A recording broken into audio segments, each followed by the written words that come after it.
This is the Bakaneko, which is truly 90% of what a unicorn is.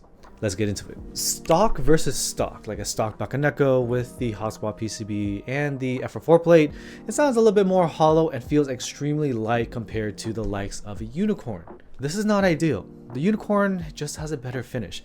While you have this kind of it's metal, but the eco or the anodization on the unicorns are just cleaner. This was originally E white and I had to recode it to E yellow. And that was because the E white started to have a weird issue with the color, and Singa actually took care of us. Like, whoever had that issue, she offered to recoat them all. Other than E white, there's green, purple, red, blue, and the first run had other colors as well, but they all feel solid in hand, way more solid than the cast aluminum Bakaneko. I know there's a CNC Bakaneko now and there's so many other variants, but for the purpose of today's video, we're just talking about the original base $130 cast aluminum Bakaneko. For the Bakaneko to keep up, you must work on the hollowness. So this can be solved by the paper towel mod, which is super funny. Do a layer of tape on the bottom of the case, just the case, not necessarily the PCB, because if you do it on the PCB, you're gonna affect the sound too much and it's gonna sound like tape. You don't want that. And then on top of that, you want to do a layer of shelf liner. Keep it thin, because if you use thick shelf liner, you're gonna reduce the flex by a lot and it's gonna feel and sound like a foam board. And the stock layout is the ANSI bottom, not this one, and it's horrible. If you can stomach buying another PCB, yes, change it to a solder PCB so you can get a more proper layout. I know the normie layout of the ANSI bottom is more familiar, but you don't need that extra menu key. Seriously, just relax, you'll be fine.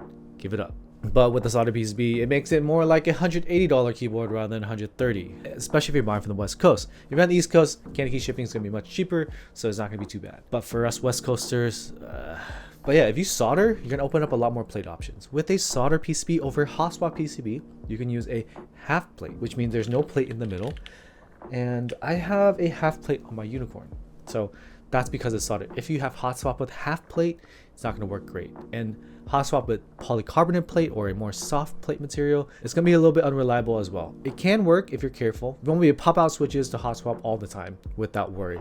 You gotta make sure you have tools to make sure that the plate snaps back into place, and when you're using it, the plate doesn't move all over the place. In the gummy O-ring mounts, I do like half carbon fiber plate and half aluminum plates, or even half PC plate or half FR4. There are so many options that all sound different. I think I prefer the half aluminum plate the most because I get the deep aluminum spacebar and mods while still getting the nice plateless sound of the Office. Lazy summer days are over and we're back to running around with responsibilities, school, work, taking care of my dogs. And if you don't have time to balance all that with cooking good food and eating well, you're not alone. Factor is definitely the answer for that. They got some special fall flavors like cranberry pecan chicken and apple Dijon pork chops. And they're all still so easy to make, never frozen, and you pop it in the microwave for 2 minutes and you're ready to go. And taking care of cute little Fuji has not been getting any easier.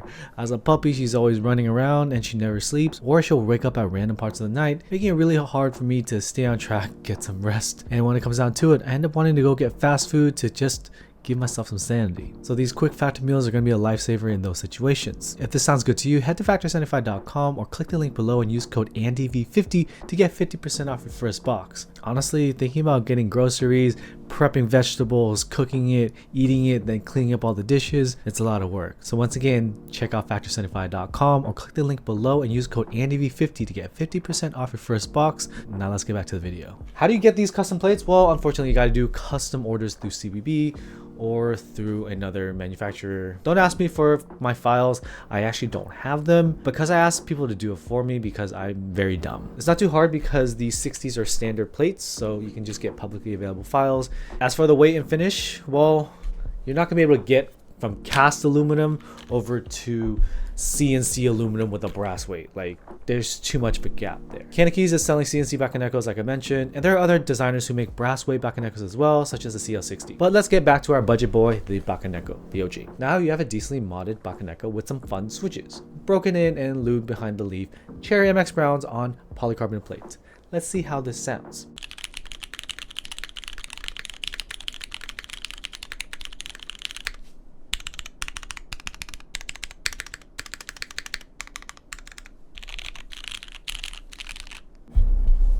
Not too bad, right? So now let's listen to our unicorn with the half aluminum plate with the locked Sangan bottom and Gathering inks. This is my favorite build, but some people prefer the CF full sound from my viral video.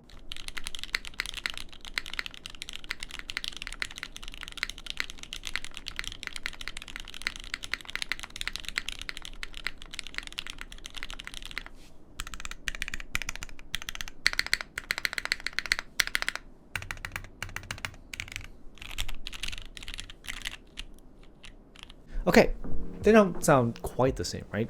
Although we have modded the Bakaneko, it can't be 100% as good as Unicorn. Materials matter, design matters, and they're not exactly the same. They're just built a little bit different. So, here's a good test. What if we take the Unicorn build, because it's the same type of PCB, take it out, and then put it into the Bakaneko? I think for the purpose of this, I may not be able to reach the JSD because the JSD is designed for the Unicorn for this scenario, but I can do the example, just drop it in there. With the Bakaneko PCB, it won't fit the Unicorn. You just need a different, longer JSD cable to make it work.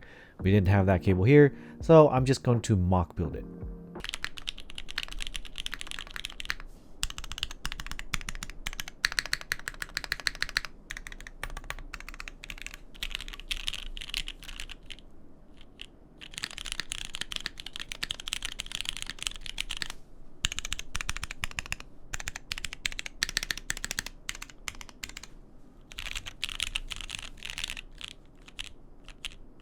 Which sounded better to you. My point is, the Bakaneko has the same form factor, mounting, and generally the PCB as a Unicorn. It is what you want to get if you want a budget Unicorn, like a super budget Unicorn. It's still kind of ugly though, because you know, instead of a brass weight, you got that logo, and the cast aluminum option is just kind of bleh. But it's an over reliable board, it's a good beater board, it's a good bring to work board and leave at work board that if someone steals, whatever, versus a Unicorn, which is kind of like a grail and something you want to keep on hand all the time and keep within your sight all the time. And if you really like it, then sure, go for a Unicorn, but definitely don't pay over $1,000 for it. There's better things to spend your money on, like a float wheel electric skateboard that costs $1,800. That causes you to get injured to have to wear this sleeve. Thanks for watching. I'll see you in the next one. Peace.